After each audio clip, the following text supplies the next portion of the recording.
Hey, I'm excited to share with you something that I've been working on for the past couple of weeks or so. I've actually been in the process of updating my MCAT Mastery Companion course, a course that I developed to help pre-med students who are preparing for the MCAT do well on this exam because all too often I hear students, they'll tell me that they took the MCAT and they felt like it was something that they were totally unprepared for. And no matter how much they studied, how much work they did, that they just weren't ready for that. And that's just not going to cut it if you want to get into medical school.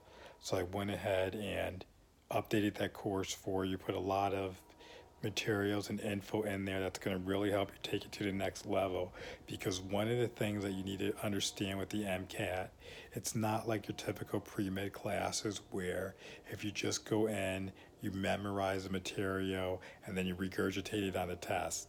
No, that's not how the MCAT works. And actually what happens is students who do that, they'll take the exam, think that they did very well on it, and then they'll walk out and they'll get their score back and be like, I swear I got those answers correct. But their score actually says the complete opposite, because the test writers are very smart people. They know common pitfalls and biases that students have when they're taking these standardized tests, and you're most likely going to fall into a lot of these traps that, well, they're not really traps, but they're just common pitfalls that students fall into that you need to be aware of, recognize what's happening, and take your thinking to a different level so that you can actually perform well on the MCAT. And the biggest thing that you need to know about the MCAT is that it's a thinking test, it's a conceptual test. They're not asking for you to memorize. Yes, there's certain portions of information that you need to memorize, but that's not what's going to get you the top score on this exam. And case in point, this is the perfect example I like to tell students, I share with them, is that they'll take the MCAT and they're actually shocked and surprised by the amount of charts, graphs, scientific experiments on there. And it's all on topics that they might not know the specific details of these experiments or whatever, but what's happening is you're going to be tested on underlying basic science concepts that go along with these experiments. And so if you're able to know what's going on conceptually, you should be able to apply that conceptual knowledge to these charts, graphs, experiments, and be able to get the correct answer, because it's the MCAT and standardized tests, they're not out to trick you. People who memorize and don't do well, they're the ones who think that these tests are actually out to trick you, or there's like some hidden agenda taking place. That's not the case. It's medicine. You need to be able to think on your feet. You need to be able to work with patients. You're going to come in with different presentations, signs, and symptoms. You need to be able to work up the patient and come up with differentials. And if all you know is like, oh, this is a class book, textbook presentation, you're not going to be able to do that for your patient. You're not going to be able to help them. And you got to think about why you're taking the MCAT. You're taking this test so that you can get into medical school.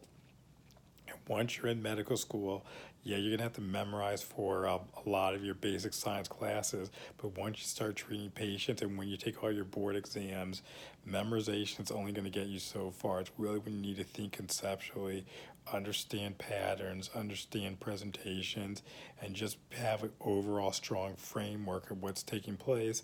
And right now, you don't have that in place, and there really hasn't been a chance for that to occur with you in your pre-med classes, and it's something that needs to change. And that's why I have my MCAT Master Companion course. And what I tell people about this course is, I'm not going to teach you MCAT subject content. There are way better people who do that. Exam Crackers, Kaplan, Princeton Review, Berkeley, Khan Academy, all of them. They're going to teach you the nitty gritty facts that you need to know for the MCAT. What I'm going to do, I'm going to teach you study skills, test taking strategies, and things that you basically learning abilities that you can perform at a entirely different level on the MCAT. And just case in point, people struggle with the cars section all the time. I even struggled with cars as a pre-med, and this is crazy. I was a political science major in undergrad at Northwestern. I was thinking, this is ridiculous. This makes absolutely no sense. I'm a poli-sci major. Cars are supposed to be the section where I'm going to get the most points at, and I just struggled with that. And at the time, I have a twin brother. He's a lawyer, so he was in law school at the time, and I told him, like, yeah, George, I'm having trouble with cars. It's critical analysis reasoning section. And he kind of laughed at me. He's like, man, I'm in law school. We do this all the time. Throw me a couple of those passages and I'll tell you about it. And I was like kind of upset at him, like he's like joking around, like about that. I'm like, dude, this is a big test. I needed to get into medical school. And he was just all nonchalant about it. Then I gave him a couple passages and he was just knocking him out the park, and it was like walking apart for him. And he like showed me how you actually go through like cars passages, and it, whatever his strategy is, it totally works. I have a video on the car's strategy in the course. It's been seen by over 14,000 pre-med students.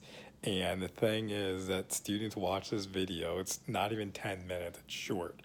And they're like, oh my goodness, Dr. Spears, I can't believe it. I just watched your video and now I'm getting all my car sections right. Or Dr. Spears, I'm not even a fast reader. I'm going through the car's passages and my score is already improving.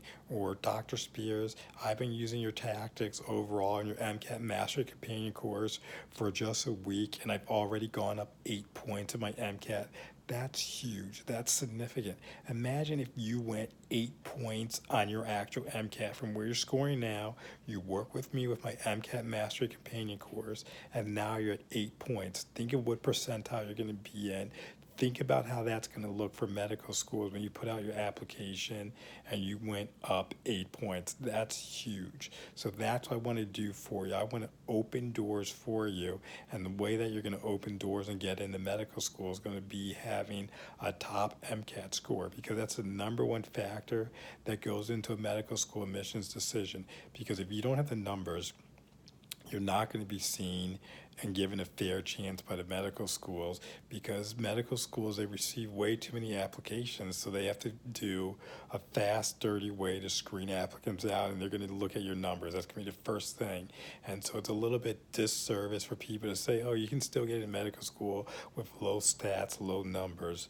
Yeah, that happens, but that's more often an outlier than what's everyday occurrence, because if I have 10,000 people applying to my medical school, I only have 150 seats in my class, and I'm only going to interview 1,000 people. Think about what percentage of people are not going to get in the door, aren't going to be seen, and everything like that. And so even if you spend all these hours shadowing, all these hours of volunteering, you publish all this research, you spend all this time on your personal statement, that means nothing if nobody sees it, if you don't even have the number to make it through the cutoff that you need. So that's why you need to take the MCAT very seriously, because it is the number one factor that goes into medical school admissions decision. And I'm not trying to burst your bubble or be like those pre-health advisors who tell you need to think about plan B, but you need to be realistic in what's going on with your MCAT. And if you're at a point where you're frustrated, you're studying, you got these other commercial courses, you got these other books that you're using, you're doing these problems, you're doing all the sign reading, and you're not scoring competitively, or you're not reaching the score that you want, then you need to do something differently. And that's why I call this the MCAT Mastery Companion course. Companion is the key thing, because you can use it with whatever MCAT resources you're using, because I'm not teaching you the content, I'm teaching you how to apply what you learn in a more efficient manner, and that's going to actually generate results for you. It's proven test-taking strategies, tips, everything like that that you're going to need to excel and do well, and so that you can get that score that you're aiming for and put all that hard work that you've been doing over the past couple years in your pre-med classes. I want you to get a reward out of that, and the best reward you can do is by doing well on the MCAT.